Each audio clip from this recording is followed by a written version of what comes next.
나는 지금 아파트 공동 텃밭 한가운데 서 있다. 내 나이 68. 내 앞에는 두 남자가 있다. 한 명은 무릎을 꿇고 있고 한 명은 장미꽃을 들고 서 있다. 우리 주변으로 스마트폰을 든 주민들이 최소 20명은 모여 있다. 카메라 셔터 소리가 사방에서 들린다. 찰칵, 찰칵, 찰칵. 대박, 저 연세에 부럽다, 진짜. 나는 손이 떨렸다. 심장이 터질 것 같았다. 도대체 어쩌다가 내가 한정숙이 은퇴한 초등학교 교사가 남편 잃고 3년 동안 집에만 틀어박혀 살던 내가 어쩌다 이 지경까지 온 걸까? 남편이 세상을 떠난 지 3년 2개월. 나는 여전히 혼자였다. 소파에 누워 천장을 바라보는 게 일상이었다. 아침 드라마가 시작되면 일어나서 토스트 한 장 먹고 점심 드라마가 끝나면 졸고 그렇게 하루가 갔다. 그날도 소파에 누워 있었는데 딸한테서 전화가 왔다. 엄마, 집에만 계시지 말고 뭐라도 좀 하세요. 이러다 우울증 오는 거 아니에요? 우울증. 그 단어가 마음에 걸렸다. 전화를 끊고 창밖을 봤다. 아파트 뒤편 구석에 있는 공동 텃밭이 보였다. 사람들이 허리를 굽혀 뭔가를 심고 있었다. 갑자기 옛날 생각이 났다. 시골 할머니 손 잡고 텃밭에 가서 상추 따던 기억. 흙냄새, 풀냄새. 나도 모르게 관리사무소로 향했다. 게시판에 노란 공고문이 붙어 있었다. 공동 텃밭 분양 신청. 선착순 59회. 망설이다가 나는 문을 열었다. 구획 번호는 112번입니다. 오늘부터 사용하실 수 있어요. 그때는 몰랐다. 그 112번 구획이 내 인생을 송두리째 바꿔놓을 거라는 걸. 아침 7시. 3년 만에 이렇게 일찍 일어났다. 텃밭에 가야 한다는 생각에 눈이 번쩍 떠졌다. 남편이 쓰던 낡은 밀짚 모자를 쓰고 거울을 봤다. 영락없는 시골 할머니. 웃음이 나왔다. 3년 만에 처음 웃는 것 같았다. 112번 구획을 찾았다. 가로 세로 약 2미터쯤 되는 작은 땅. 근데 문제가 있었다. 나는 뭘 어떻게 해야 하는지 전혀 몰랐다. 한참을 어정쩡하게 서 있는데 옆에서 목소리가 들렸다. 처음이세요? 키가 훤칠한 남자가 서 있었다. 나이는 70쯤. 회색 스웨터에 청바지, 깔끔한 옷차림. 안경 너머로 보이는 눈빛이 차분했다. 저는 박민철입니다. 113번 구획이에요. 바로 옆이네요. 그가 손을 내밀었다. 나는 망설이다가 악수를 했다. 남편 말고 다른 남자. 손을 잡는 게 얼마만인지 손이 따뜻했다. 한정숙입니다. 이번 주 주말에 시장 가시면 모종 살 수 있어요. 제가 아는 곳 있는데 같이 가실래요? 갑자기 그런 제안을. 나는 당황해서 얼버무렸다. 그때 또 다른 목소리가 끼어들었다. 오, 새로 오신 분이네요. 환영합니다. 캐주얼한 점퍼를 입은 남자가 웃으며 다가왔다. 박민철과는 완전히 다른 분위기. 활기차고 명랑했다. 저는 최영우입니다. 11번 구획이요. 저도 옆집이네요. 한정숙입니다. 제가 이번 주말에 대형 마트 가는데 거기 모종 코너가 엄청 크거든요. 같이 가실래요? 방금 박민철 씨도 같이 가자고 하지 않았나? 저는 이미 정숙 씨한테 전통시장 같이 가자고 했는데요. 박민철이 조용히 말했다. 아, 그래요? 근데 대형 마트가 더 편하잖아요. 최영호가 맞받아쳤다. 둘의 시선이 부딪혔다. 나는 뭐지? 이 상황. 이상한 일이었다. 텃밭에 나갈 때마다 두 사람을 마주쳤다. 아침에 가면 최영우 씨가, 저녁에 가면 박민철 씨가 있었다. 그리고 둘 다 자꾸 나한테 말을 걸었다. 정숙 씨, 제가 유기농 비료 좀 샀는데 나눠드릴까요? 정숙 씨, 커피 한잔 하실래요? 처음엔 그냥 친절한 이웃이려니 했다. 근데 이상했다. 다른 사람들한텐 이렇게 안 하는 것 같았다. 어느 토요일 나는 텃밭에서 잡초를 뽑다가 허리를 삐끗했다. 그 자리에 주저앉았다. 일어날 수가 없었다. 정숙 씨, 박민철 씨가 뛰어왔다. 괜찮으세요? 허리를 좀 삐끗한 것 같아요.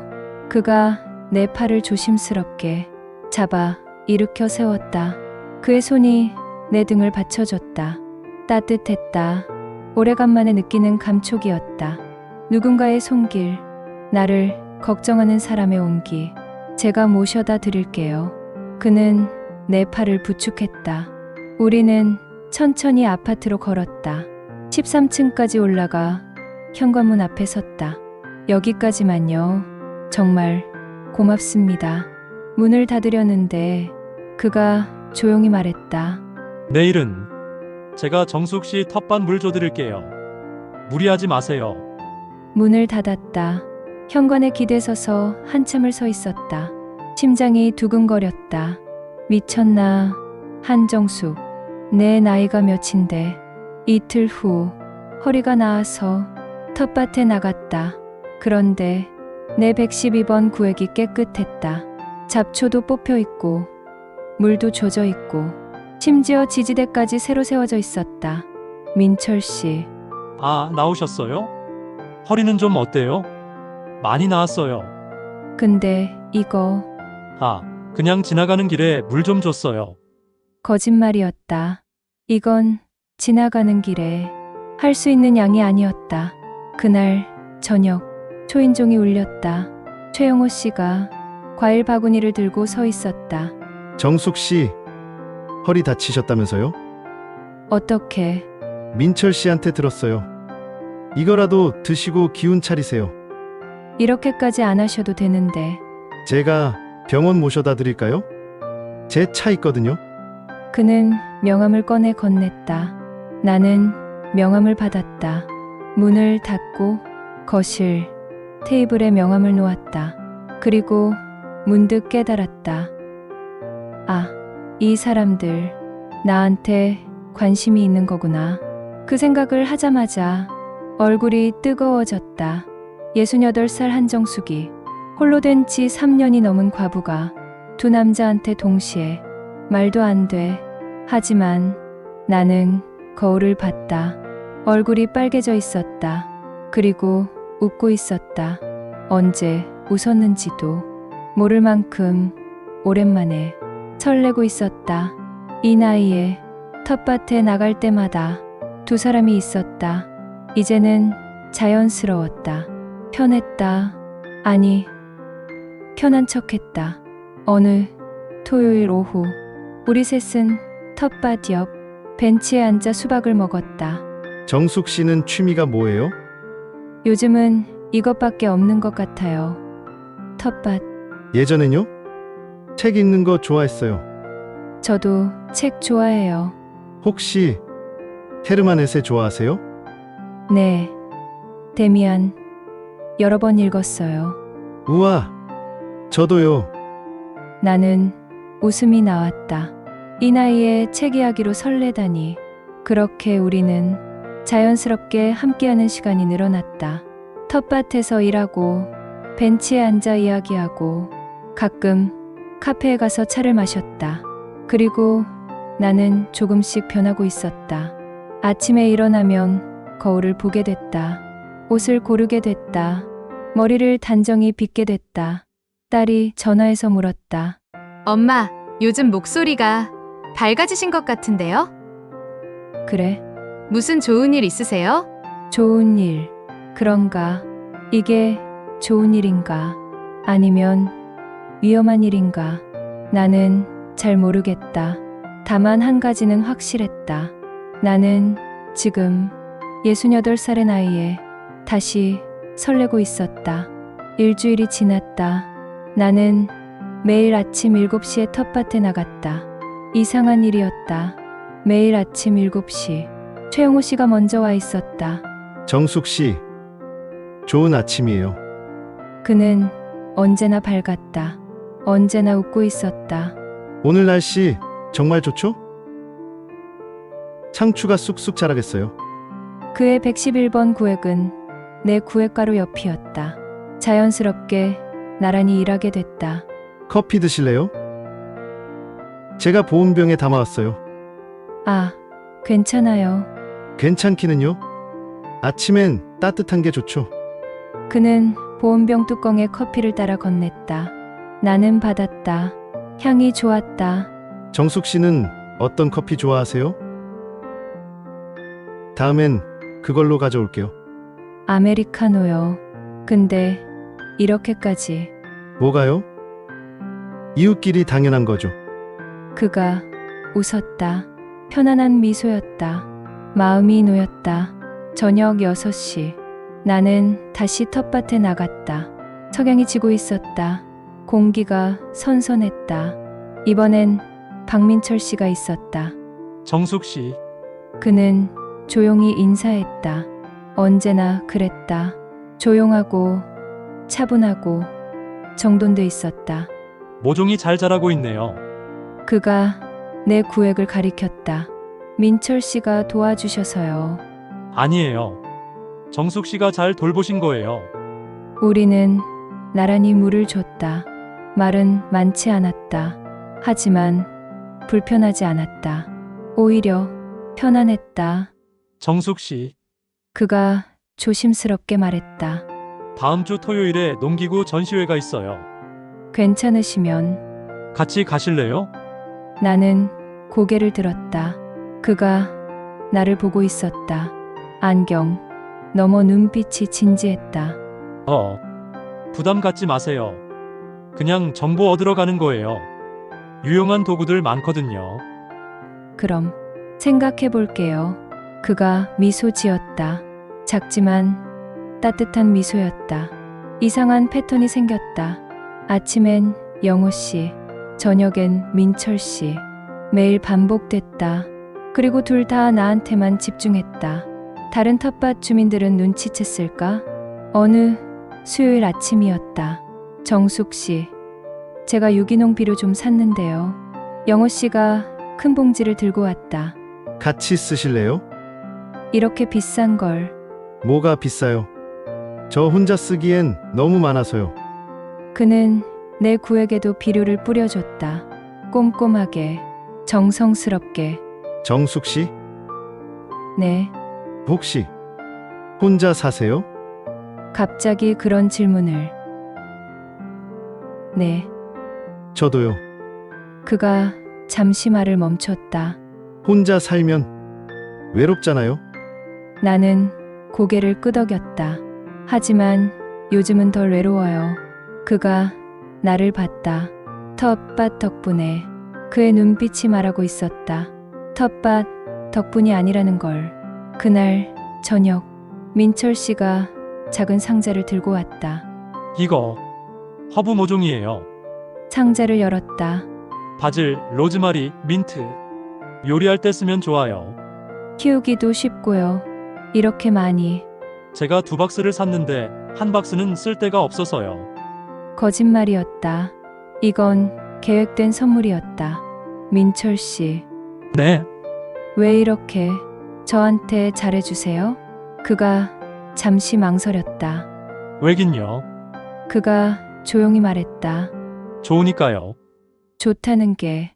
정숙 씨가 좋습니다. 공기가 멈췄다. 내 심장이 쿵 소리를 냈다. 저는 대답 안 하셔도 돼요. 그냥 제 마음을 말씀드린 거예요. 그가 허브 모종을 내려놓고 갔다. 나는 한참을 그 자리에 서 있었다. 손이 떨렸다. 얼굴이 뜨거웠다. 68살에 이런 고백을 듣게 될 줄이야. 핸드폰이 울렸다. 영호 씨였다. 정숙 씨, 오늘 날씨 진짜 좋은데 근처에 새로 생긴 카페 가볼래요? 저 오늘은 아, 민철 씨랑 약속 있으세요? 아니, 그게 아니라 그럼 같이 가요. 제가 차 가지고 갈게요. 거절할 틈을 주지 않았다. 30분 후 나는 영호 씨 차에 타고 있었다. 깨끗한 세단이었다. 정숙 씨는 커피 말고 다른 취미는 없으세요?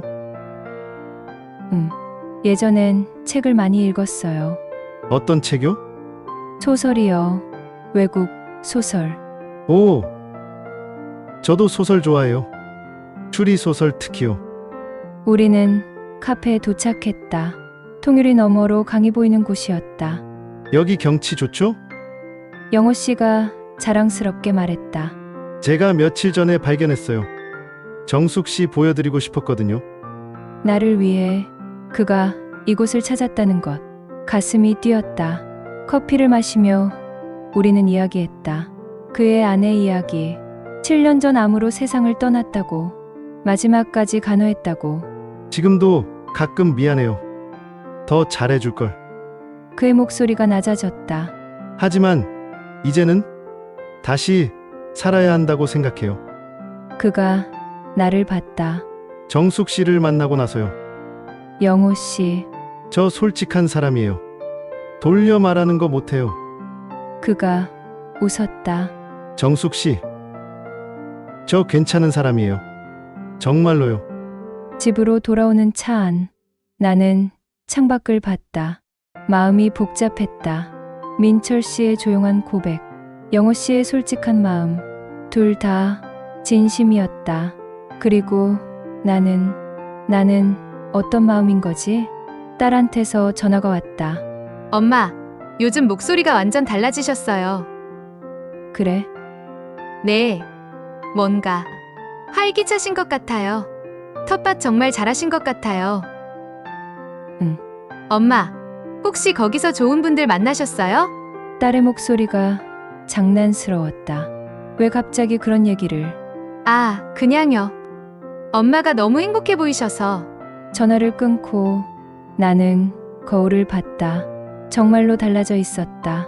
얼굴에 생기가 있었다. 눈빛이 살아 있었다. 그리고 자꾸 웃게 됐다. 이유 없이 문득문득 아침에 일어날 때도, 텃밭에 갈 준비를 할 때도, 거울 앞에서 옷을 고를 때도. 한정숙, 너 지금 뭐 하는 거야? 나는 스스로에게 물었다. 이 나이에 무슨 설렘이야. 하지만 거울 속 내가 대답했다. 웃는 얼굴로. 그래도 좋잖아. 일요일 오후 문자가 2개 왔다. 하나는 민철 씨. 다음 주 토요일 농기구 전시회 함께 가실 수 있을까요? 하나는 영호 씨, 정숙 씨. 다음 주말에 근교 식물원 가실래요? 꽃 구경하면서 산책하기 좋대요. 나는 핸드폰을 내려놨다. 소파에 앉았다. 한참을 멍하니 있었다. 두근거렸다. 떨렸다. 무서웠다. 동시에 행복했다. 이 나이에, 68의 나이에 나는 다시 누군가에게 특별한 사람이 되고 있었다. 그게 두 사람이라는 것. 그게 문제였다. 나는 어떻게 해야 할까? 누구를 선택해야 할까?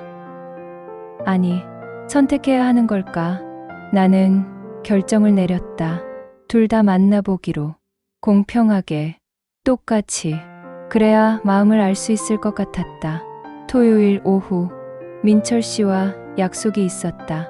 예술의 전당, 클래식 콘서트. 옷장 앞에서 1시간을 고민했다. 뭘 입어야 하지? 결혼식 다녀올 때 입던 옷? 아니면 평소 편한 옷?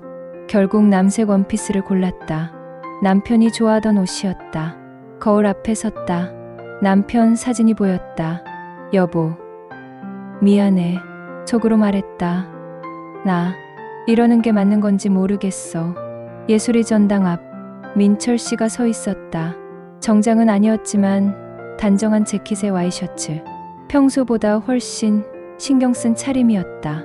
그가 나를 보고 미소 지었다. 잘 어울린다고 말했다. 나는 얼굴이 뜨거워졌다. 그도 멋있다고 대답했다. 우리는 공연장으로 들어갔다. 좌석은 중앙이었다. 가장 음향이 좋은 자리라고 했다. 그가 조용히 설명했다. 쇼팽 녹턴을 좋아한다고. 내가 예전에 한 말을 기억하고 있었다고. 가슴이 뭉클했다. 내가 한 말을, 그렇게 작은 말을 기억하고 있었다는 것. 음악이 시작됐다. 피아노 선율이 흘렀다. 부드럽고 슬프고 아름다웠다. 나는 눈을 감았다. 음악에 빠져들었다. 그때 누군가 내 손을 살짝 만졌다. 민철 씨였다. 그는 내 손을 조심스럽게 잡았다. 놓치지 않으려는 듯. 하지만 강하지 않게. 나는 손을 빼지 않았다. 그냥 그대로 있었다. 그의 손이 따뜻했다. 심장이 쿵쾅거렸다. 68살에 클래식 공연장에서 손을 잡고 있었다. 음악이 끝날 때까지. 공연이 끝나고 우리는 벤치에 앉았다. 그가 물었다. 다음에도 같이 올 수 있냐고. 나는 대답 대신 물었다. 왜 나냐고. 더 젊고 예쁜 사람도 많은데. 그가 웃었다. 나이가 뭐가 중요하냐고. 나와 있으면 편안하다고. 마음이 놓인다고. 그게 사랑 아니냐고. 그렇게 조용히 말했다. 나는 아무 말도 못했다. 목이 메었다. 눈물이 날 것 같았다. 다음 날 영호 씨와 약속이 있었다. 금교 수목원. 그가 차를 가져왔다. 역시나 밝은 목소리로 인사했다. 오늘 날씨 좋다고. 장미가 한창이라고. 차 안에서 그는 계속 떠들었다. 나는 웃었다. 그와 있으면 자연스럽게 웃게 됐다. 편하게. 수목원에 도착했다. 정말로 장미가 만발했다. 빨강, 분홍, 노랑, 하얀색. 나도 모르게 감탄했다. 그가 자랑스럽게 말했다. 여기가 숨은 명소라고. 우리는 천천히 걸었다. 장미 터널 아래를. 햇살이 비쳤다. 바람이 불었다. 꽃향기가 났다. 영화 같았다. 내가 주인공인 영화. 68살 주인공. 그가 물었다. 행복하냐고. 나는 대답했다. 행복하다고. 그가 웃으며 말했다. 나를 행복하게 하는 게 목표라고. 욕심 많은 사람이라고. 내 웃는 모습을 자기만 보고 싶다고. 그렇게 장난스럽게 말하면서도 눈빛은 진지했다. 나를 만나고 나서 다시 살아있는 것 같다고. 나는 고개를 숙였다. 가슴이 뛰었다. 벤치에 앉아 쉬었다. 그가 아이스크림을 사왔다. 여기서 제일 유명한 거라고. 우리는 아이스크림을 먹었다. 어린애처럼. 입가에 묻었다고 그가 말했다. 손수건으로 닦아줬다. 살짝. 조심스럽게. 나는 얼어붙었다. 심장이 터질 것 같았다. 고맙다고 겨우 말했다. 그가 웃었다. 장난기 가득한 미소. 하지만 눈빛은 진지했다. 집에 돌아왔다. 거울을 봤다. 얼굴이 빨개져 있었다. 눈빛이 반짝였다. 한정숙. 나는 스스로에게 말했다. 너 지금 제대로 빠진 거야. 인정하고 싶지 않았지만 사실이었다. 민철 씨의 조용한 진심, 영호 씨의 밝은 다정함, 둘 다 좋았다. 아니, 둘 다 설렜다. 남편 사진을 꺼냈다. 결혼식 날 사진. 젊은 우리, 행복한 우리. 나는 사진을 쓰다듬었다. 여보, 미안해. 눈물이 났다. 나 이래도 되는 걸까? 남편은 웃고 있었다. 사진 속에서 영원히 젊은 모습으로. 당신 없이 사는 게 이렇게 외로운 줄 몰랐어. 나는 울었다. 근데 요즘 덜 외로워. 그게 더 미안해. 한참을 울었다. 남편에게, 나 자신에게. 핸드폰이 울렸다. 민철 씨였다. 오늘 고맙다고. 다음에 또 만날 수 있냐고. 잠시 후 또 울렸다. 영호 씨였다. 오늘 정말 즐거웠다고. 나 덕분에 완벽한 하루였다고. 나는 핸드폰을 꼭 쥐었다. 손이 떨렸다. 어떻게 해야 하지? 둘 다 좋은데, 둘 다 진심인데, 나는 어떤 마음인 거지? 딸이 집에 왔다. 얼굴이 피었다고 했다. 뭔가 달라 보인다고. 혹시 누구 만나냐고 물었다. 나는 황급히 부인했다. 그냥 텃밭하니까 좋다고. 딸의 눈빛이 의심스러웠다. 하지만 더 묻지 않았다. 나는 거짓말을 했다. 말할 수가 없었다. 두 남자를 동시에 만나고 있다고. 68살에 설레고 있다고. 그런 말을. 딸이 돌아가고 나는 소파에 앉았다. 텅 빈 집. 하지만 예전만큼 외롭지 않았다. 내일이면 텃밭에 가고 민철 씨를 만나고 영호 씨를 만나고 그 생각만으로도 가슴이 두둥거렸다. 이게 맞는 건가? 나는 자문했다. 이 나이에 이러는 게. 하지만 대답은 이미 나와 있었다. 나는 멈출 수 없었다. 이 설렘을, 이 떨림을, 이 살아있는 느낌을. 창밖을 봤다. 텃밭이 보였다. 112번 구획. 그곳에서 내 인생이 다시 시작되고 있었다. 68살의 봄이 늦었지만 찾아오고 있었다. 무섭지만 떨리지만 나는 행복했다. 민철 씨와 손잡던 순간, 영호 씨가 닦아주던 손길, 그 모든 것이 나를 다시 살게 했다. 나는 더 이상 혼자가 아니었다. 누군가에게 특별한 사람이었다. 두 사람에게. 그게 문제였지만 지금은 그냥 이 순간이 좋았다. 설레는 이 순간이. 핸드폰을 봤다. 저장되지 않은 문자들, 읽지 않은 메시지들. 하지만 지우지 못했다. 지우고 싶지 않았다. 이 모든 순간이 소중했다. 무서웠지만 행복했다. 비가 왔다. 갑자기 쏟아지는 여름비. 나는 텃밭에 있었다. 우산도 없이 비를 맞으며 서 있었다. 그냥 비가 좋았다. 비를 맞고 싶었다. 남편 생각이 났다. 누군가 뛰어왔다. 민철 씨였다. 우산을 들고 나를 향해 숨을 헐떡이며 그는 우산을 내 위로 씌워줬다. 자신은 비를 맞으면서 걱정스러운 얼굴로 나를 봤다. 나는 대답하지 못했다. 그냥 미안했다. 우리는 텃밭 옆 정자로 갔다. 비를 피할 수 있는 곳. 민철 씨가 수건을 꺼냈다. 항상 차에 두고 다닌다고 했다. 나는 머리를 말렸다. 얼굴을 닦았다. 그도 젖은 옷을 털었다. 그가 말했다. 비 오는 날이면 아내 생각이 난다고. 나는 그를 봤다. 그가 계속 말했다. 결혼한 지 25년 됐을 때 아내가 이혼하자고 했다고. 빗소리만 들렸다. 그는 천천히 말했다.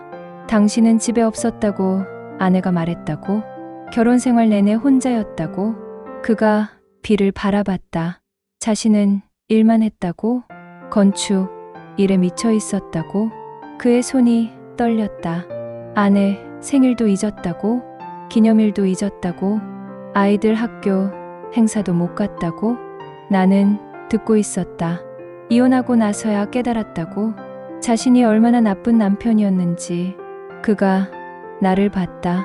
그래서 두렵다고. 또 그렇게 될까봐. 나를 혼자 두게 될까봐. 나는 그의 손을 잡았다. 천천히 조심스럽게 말했다. 지금 여기 있잖냐고. 비 오는데 우산 들고 뛰어왔잖냐고. 수건 챙겨줬잖냐고. 그게 중요한 거 아니냐고. 그의 눈이 붉어졌다. 나는 웃으며 말했다. 과거는 과거라고. 지금의 모습을 보라고. 그가 고개를 끄덕였다. 눈물을 닦았다. 우리는 한참을 그렇게 앉아 있었다. 빗소리를 들으며 영호 씨와 카페에 갔다. 그가 좋아하는 곳. 창가 자리에 앉았다. 커피를 마셨다. 평소처럼 그는 밝았다. 웃고 떠들었다. 하지만 뭔가 달랐다. 웃음 뒤에 무언가 숨어 있었다. 나는 물었다. 힘든 일 있냐고? 그가 멈췄다. 웃음이 멈췄다. 한참을 그렇게 있더니 천천히 말했다. 아내가 암이었다고? 진단받고 7년을 살았다고? 나는 숨을 죽였다. 자신이 간호했다고? 매일 밤마다 그의 목소리가 떨렸다. 머리카락 빠지는 걸 봤다고? 몸무게 줄어드는 걸 봤다고? 그가 눈을 감았다. 마지막 날 아내가 말했다고? 미안하다고? 자신을 혼자 두고 가서 눈물이 그의 뺨을 타고 흘렀다. 매일 생각한다고, 더 잘해줄 걸, 더 사랑한다고 말할 걸. 그가 나를 봤다. 그래서 나한테는 후회하고 싶지 않다고, 매일 말하고 싶다고, 좋다고, 사랑한다고, 늦지 않았을 때 그가 내 손을 잡았다. 나는 울었다. 그도 울었다. 카페 한가운데서 우리는 그렇게 울었다. 다른 사람들 시선 따위 상관없었다. 집에 돌아와 침대에 누웠다. 민철 씨의 과거, 영호 씨의 상처, 모두 무거웠다. 모두 아팠다. 그리고 나도 상처가 있었다. 그날도 평범했다. 남편은 출근했다. 나는 학교에 갔다. 점심때 전화가 왔다. 병원에서 남편이 쓰러졌다고, 심근경색이라고. 나는 달려갔다. 응급실로. 하지만 늦었다. 이미 늦었다. 마지막 말도 못했다. 사랑한다는 말도, 고맙다는 말도. 아침에 나갈 때가 마지막이었다. 다녀오세요. 그게 전부였다. 그렇게 평범하게 끝났다. 나는 베개를 꼭 안았다. 울었다. 3년이 지났는데도 아직도 아팠다. 여보, 속으로 불렀다. 내가 다시 누군가를 좋아해도 될까? 대답은 없었다. 하지만 알았다. 남편이라면 뭐라고 했을지. 당신 행복해요. 그렇게 말했을 것이다. 내 행복을 바랐을 것이다. 항상 그랬으니까. 텃밭에 나갔다. 민철 씨가 있었다. 영호 씨도 있었다. 셋이서 나란히 일했다. 말은 없었다. 하지만 편안했다. 각자의 아픔을 알게 된 후 더 가까워진 것 같았다. 점심때가 됐다. 영호 씨가 도시락을 가져왔다. 셋이 나눠 먹었다. 김밥이었다. 직접 만들었다고 했다. 아내 간호할 때 배웠다고. 민철 씨가 김치를 가져왔다. 딸이 보낸 거라고. 나는 과일을 꺼냈다. 마트에서 샀다고. 우리는 먹었다. 웃었다. 이야기했다. 영호 씨가 웃으며 말했다. 참 웃기다고. 이 나이에 이러고 있으니. 민철 씨가 대답했다. 나이가 뭐가 중요하냐고. 나는 웃으며 말했다. 마음이 중요하다고. 우리는 고개를 끄덕였다. 해질 무렵 우리는 벤치에 앉았다. 노을을 봤다. 빨갛게 물든 하늘 아름다웠다. 내가 말했다. 예쁘다고. 민철 씨가 대답했다. 정말 그렇다고. 영호 씨가 덧붙였다. 매일 봐도 안 질린다고. 우리는 그렇게 앉아 있었다. 셋이서 말없이. 하지만 외롭지 않게. 그때 깨달았다. 사랑은 완벽할 필요가 없다는 것. 상처가 있어도 된다는 것. 과거가 무거워도 된다는 것. 중요한 건 지금 이 순간 함께 있다는 것. 서로를 이해한다는 것. 그것만으로 충분하다는 것. 집으로 돌아오는 길. 나는 하늘을 봤다. 별이 나오고 있었다. 하나씩, 둘씩. 여보. 나는 속으로 말했다. 나 괜찮을 것 같아. 별이 반짝였다. 마치 대답하듯. 응, 괜찮을 거야. 남편의 목소리가 들리는 것 같았다. 환청일 수도 있었다. 하지만 상관없었다. 나는 다시 살고 싶었다. 상처를 안고 과거를 품고 그래도 앞으로 나아가고 싶었다. 민철 씨와 영호 씨와 아니 무엇보다 나 자신을 위해서 현관문을 열었다. 텅 빈 집.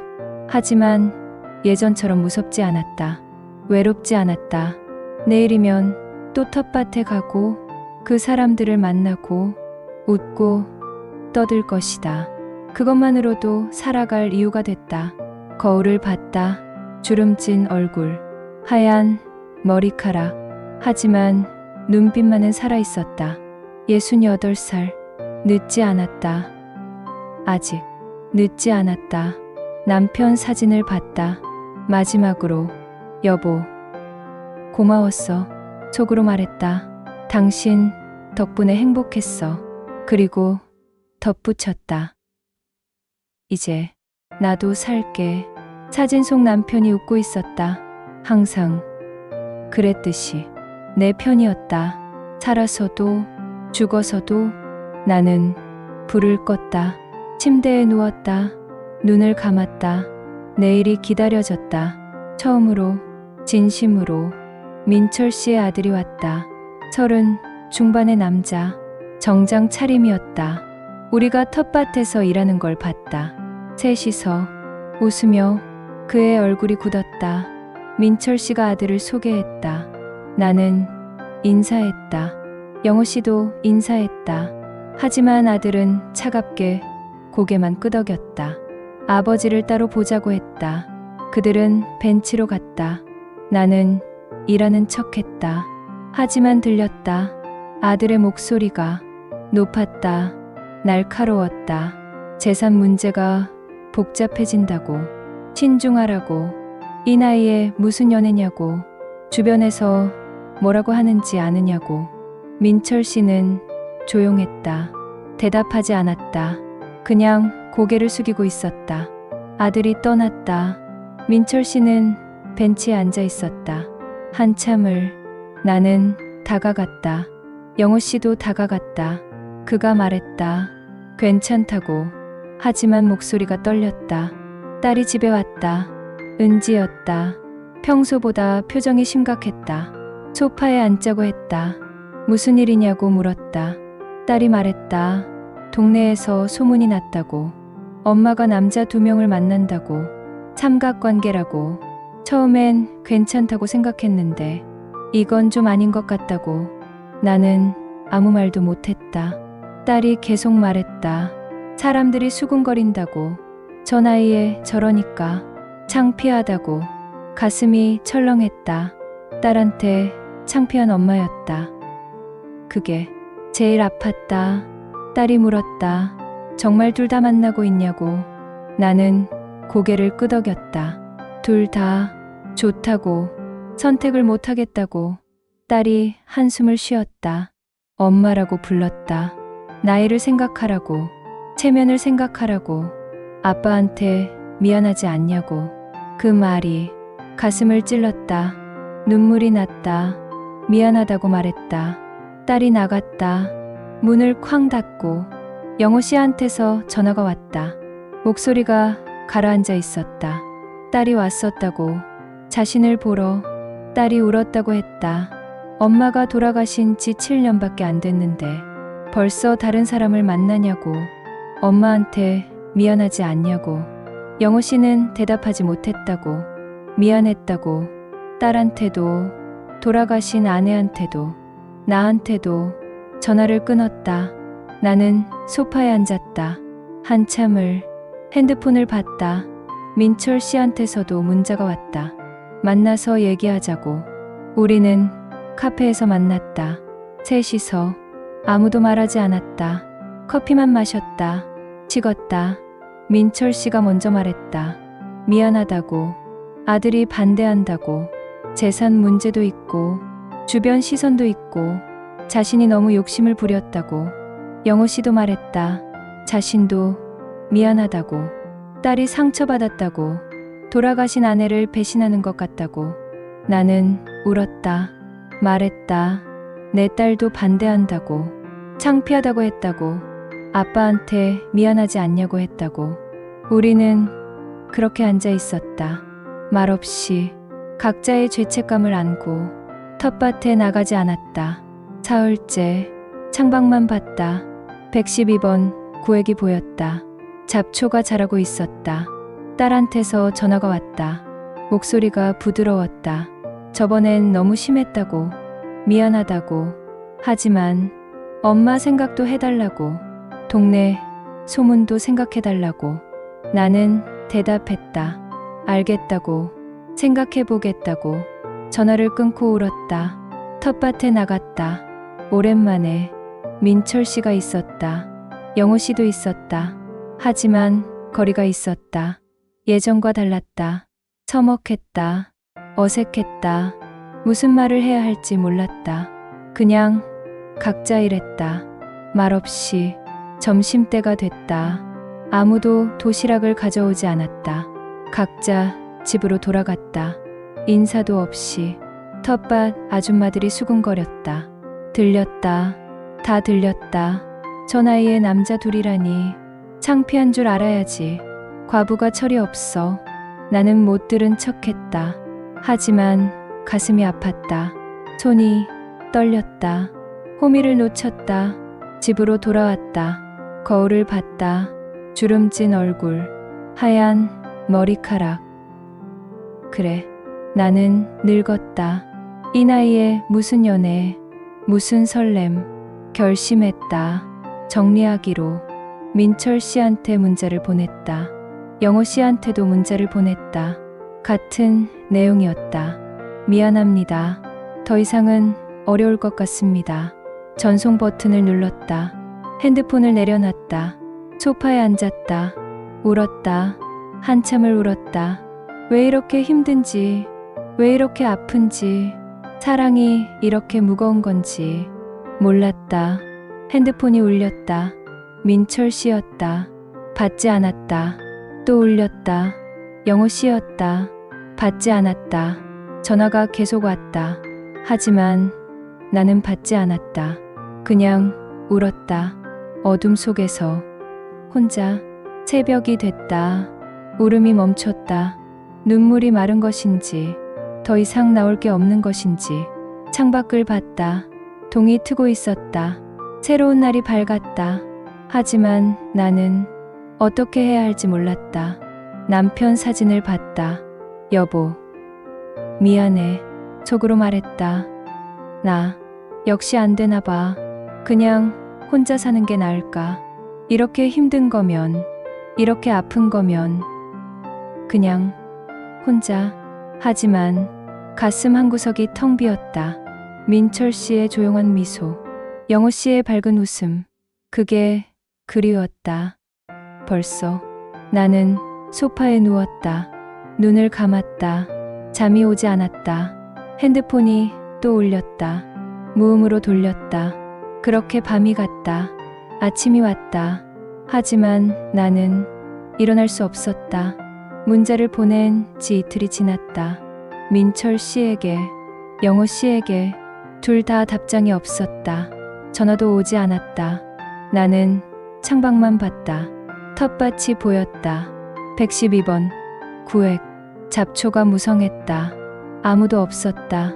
111번도 113번도 텅 비어 있었다. 가슴이 아팠다. 이게 맞는 건가? 이게 정답인가? 모르겠다. 초인종이 울렸다. 심장이 뛰었다. 문을 열었다. 민철 씨였다. 그는 말없이 서 있었다. 얼굴이 수척했다. 살이 빠진 것 같았다. 나는 아무 말도 못했다. 그가 말했다. 이틀 밤을 생각했다고. 하지만 답은 하나였다고. 포기할 수 없다고. 그가 천천히 말했다. 자신은 인생에서 많은 걸 놓쳤다고. 아내도 놓쳤다고. 가족도 놓쳤다고. 하지만 나만큼은 놓치고 싶지 않다고. 나는 눈물이 났다. 말했다. 하지만 아들이 반대한다고. 사람들이 수군거린다고. 힘들다고. 그가 내 손을 잡았다. 말했다. 힘들어도 괜찮다고. 사람들이 뭐라고 해도 괜찮다고. 자신은 나와 함께하고 싶다고. 남은 시간을 함께 보내고 싶다고. 그가 조용히 말했다. 사랑한다고. 처음으로. 그렇게 직접적으로.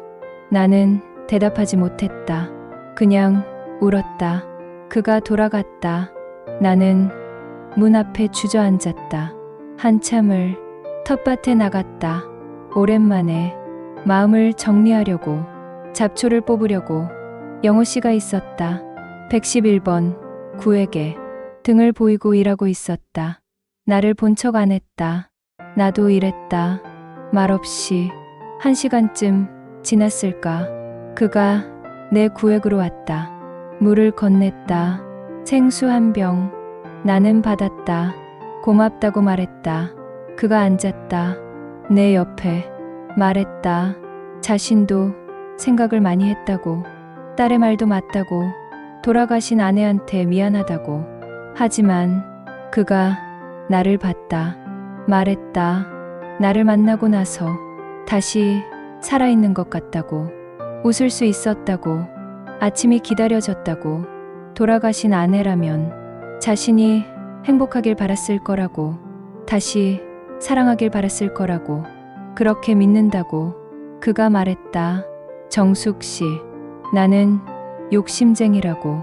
당신의 웃음을, 당신의 하루를, 당신의 남은 시간을 모두 갖고 싶다고. 사랑한다고. 진심이라고. 나는 또 울었다. 왜 자꾸 우는지. 눈물이 마를 날이 없었다. 집에 돌아와 소파에 앉았다. 민철 씨의 고백, 영호 씨의 고백, 둘 다 진심이었다. 둘 다 간절했다. 그리고 나도 좋았다. 둘 다. 민철 씨의 조용한 진중함, 영호 씨의 밝은 따뜻함. 어떻게 선택하나. 어떻게. 핸드폰이 울렸다. 딸이었다. 받았다. 딸이 말했다. 생각해봤다고. 엄마가 행복하면 된다고. 사람들이 뭐라고 하든 엄마가 행복하면 그게 맞는 거라고. 나는 울었다. 고맙다고 말했다. 딸이 웃으며 말했다. 그래도 한 분만 선택하라고. 둘은 좀 그렇다고. 웃음이 났다. 눈물 섞인 웃음이.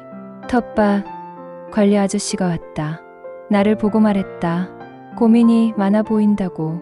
무슨 일이냐고. 나는 말했다. 선택을 해야 하는데 못하겠다고. 둘 다 좋은데 어떻게 하나 사람을 선택하냐고. 아저씨가 웃었다. 말했다. 사랑에 정답은 없다고. 머리로 하는 게 아니라고. 가슴이 시키는 대로 하라고. 후회 없는 선택을 하라고. 나중에 돌아봤을 때 미련이 남지 않을 선택을. 나는 고개를 끄덕였다. 그래, 미련 없는 선택. 민철 씨한테서 문자가 왔다. 영호 씨한테서도 문자가 왔다. 민철 씨 문자. 내일 오후 3시 112번 구획에서 기다리겠습니다. 영호 씨 문자. 내일 오후 3시 112번 구획에서 기다리겠습니다. 같은 시간, 같은 장소. 둘 다 가슴이 철렁했다. 이게 무슨 상황인가? 둘이 짜고 한 건가? 아니면 우연인가? 다시 문자를 봤다. 민철 씨 문자 끝에 답을 들려주세요.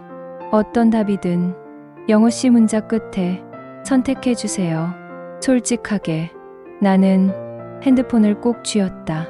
손이 떨렸다. 잠을 못 잤다. 한숨도 새벽 내내 생각했다. 민철 씨, 조용하고 차분한 사람. 나를 편안하게 해주는 사람. 함께 있으면 마음이 놓이는 사람. 영호 씨, 밝고 따뜻한 사람. 나를 웃게 해주는 사람. 함께 있으면 행복한 사람. 둘 다 좋았다. 진심으로. 하지만 선택해야 했다. 한 사람을. 오전 11시. 나는 옷을 갈아입었다. 거울을 봤다.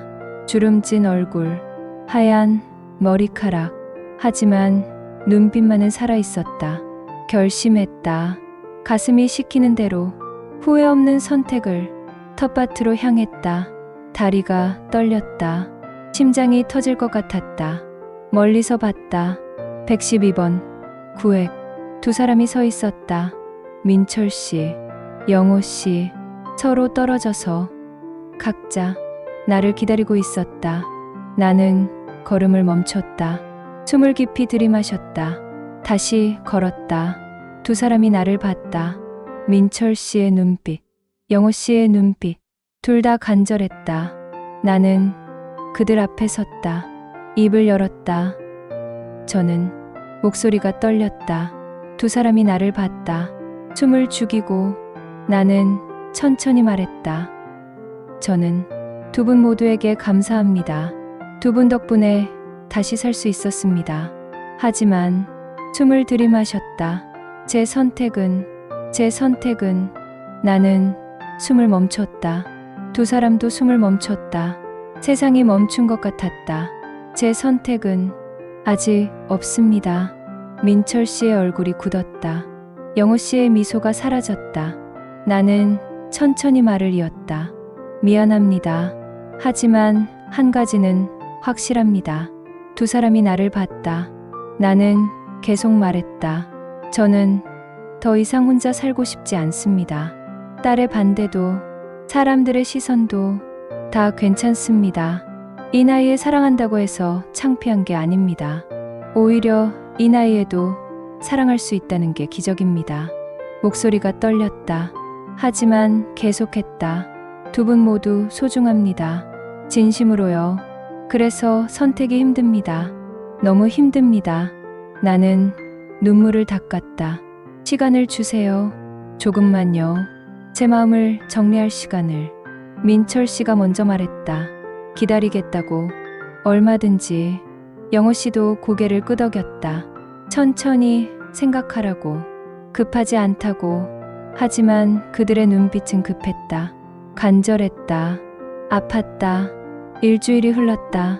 나는 매일 텃밭에 나갔다. 혼자. 일찍 나가거나 늦게 나갔다. 두 사람을 피했다. 생각할 시간이 필요했다. 진짜 내 마음이 뭔지, 누구를 더 원하는지. 민철 씨를 생각했다. 그의 조용한 배려, 차분한 목소리, 함께 있으면 편안한 느낌. 클래식 공연장에서 손을 잡았던 순간, 비 오는 날 우산을 씌워주던 모습, 허브 모종을 건네던 조심스러운 손길. 영호 씨를 생각했다. 그의 밝은 웃음, 따뜻한 다정함, 함께 있으면 행복한 느낌. 수목원에서 장미를 보며 웃던 순간, 카페에서 눈물 흘리던 모습, 아이스크림을 닦아주던 손수건. 둘 다 좋았다. 진심으로. 어떻게 하나를 선택하나. 남편, 묘소에 갔다. 아침 일찍, 아무도 없는 시간에 묘비 앞에 앉았다. 꽃을 놓았다. 한참을 말없이 있었다. 여보, 나는 속으로 말했다. 나 어떻게 해야 할까? 바람이 불었다. 나무짚이 흔들렸다. 새가 울었다. 당신이라면 뭐라고 했을까? 남편의 목소리가 들리는 것 같았다. 당신 마음 가는 대로 해. 항상 그렇게 말하던 사람. 당신 행복이 제일 중요해. 나는 울었다. 한참을 울고 나니 조금 가벼워졌다. 마음이 일어났다. 묘비에 손을 댔다. 고마워 여보. 돌아서 걸었다. 뒤돌아보지 않고 텃밭에 갔다. 오후 3시. 일부러 두 사람이 있을 시간에 민철 씨가 있었다. 113번 구획에서 토마토를 따고 있었다. 영호 씨가 있었다. 111번 구획에서 오이를 수확하고 있었다. 나는 112번 구획으로 갔다. 말없이 일했다. 잡초를 뽑았다. 민철 씨가 다가왔다. 조심스럽게 물을 건넸다. 나는 받았다. 고맙다고 말했다. 영호 씨도 다가왔다. 밝게 웃으며 수건을 건넸다. 나는 받았다. 고맙다고 말했다. 셋이서 나란히 섰다. 말없이 텃밭을 봤다. 그때 깨달았다. 나는 선택을 잘못 생각하고 있었다. 이건 누가 더 낫냐의 문제가 아니었다. 누가 더 좋으냐의 문제도 아니었다. 이건 내가 누구와 함께 늙고 싶은가의 문제였다. 누구와 아침을 맞고 싶은가? 누구와 저녁을 보내고 싶은가? 누구와 남은 시간을 나누고 싶은가? 나는 두 사람을 봤다. 민철 씨. 그와 있으면 편안했다. 마음이 놓였다. 고요했다. 영호 씨. 그와 있으면 즐거웠다. 웃음이 났다. 활기찼다. 그리고 나는 알았다. 내가 원하는 건 편안함이었다. 고요함이었다. 조용히 함께 늙어가는 것. 아니면 즐거움이었다. 활기였다. 밝게 웃으며 늙어가는 것. 나는 눈을 감았다. 깊이 숨을 들이마셨다. 그리고 결정했다. 눈을 떴다. 한 사람을 봤다. 민철 씨. 그가 나를 봤다. 눈빛이 떨렸다. 저는 민철 씨와 함께하고 싶습니다. 세상이 멈췄다. 민철 씨의 얼굴이 일그러졌다. 눈물이 흘렀다.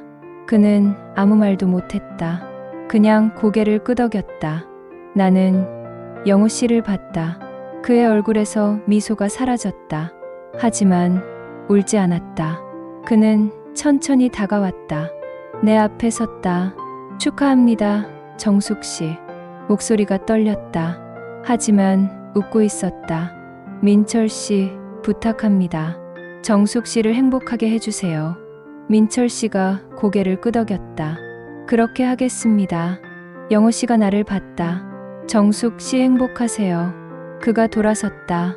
천천히 걸었다. 111번 구획으로. 등이 떨리고 있었다. 울고 있는 게 보였다.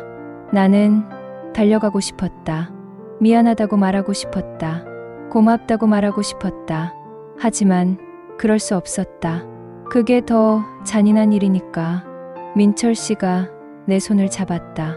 조심스럽게. 따뜻했다. 괜찮으세요? 그가 물었다. 나는 고개를 저었다. 괜찮지 않았다. 가슴이 아팠다. 하지만 이게 맞는 선택이었다. 내 마음이 한 선택이었다. 민철 씨와 나는 벤치에 앉았다. 말없이. 영호 씨는 혼자 일했다. 멀리서 등을 보이고 해가 지고 있었다. 빨갛게, 아름답게. 하지만 오늘만큼은 그 노을이 슬펐다. 6개월이 지났다. 봄이 다시 왔다. 텃밭에 새싹이 돋았다. 나는 112번 구획에 서 있었다. 민철 씨가 옆에 있었다. 함께 우리는 상추 모종을 심었다. 작년 이맘때처럼. 하지만 모든 게 달랐다. 작년엔 혼자였다. 올해는 둘이었다. 민철 씨가 흙을 고르게 펴주었다. 나는 모종을 하나씩 심었다. 말은 많지 않았다. 하지만 편안했다. 그와 있으면 늘 그랬다. 111번 구획에서 소리가 들렸다. 고개를 들었다. 영호 씨였다. 혼자 일하고 있었다. 6개월 전 그는 울며 떠났다. 하지만 다음 날 다시 텃밭에 나왔다. 처음엔 서로 어색했다. 눈도 마주치지 못했다. 말도 하지 못했다. 하지만 시간이 흘렀다. 조금씩, 아주 조금씩. 어느 날 영호 씨가 말했다. 우리 셋이서 점심 먹자고. 예전처럼. 민철 씨가 주저했다.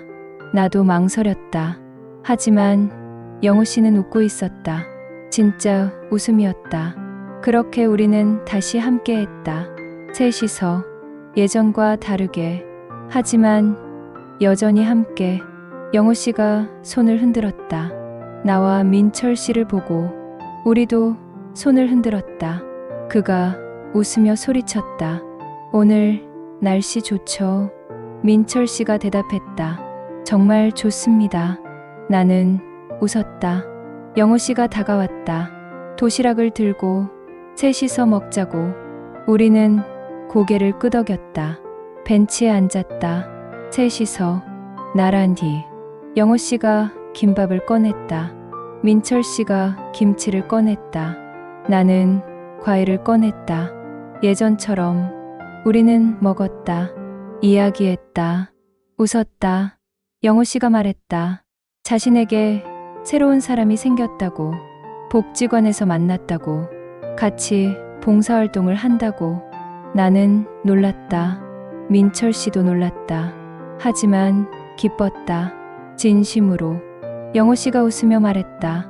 정숙 씨 덕분이라고. 덕분에 배웠다고.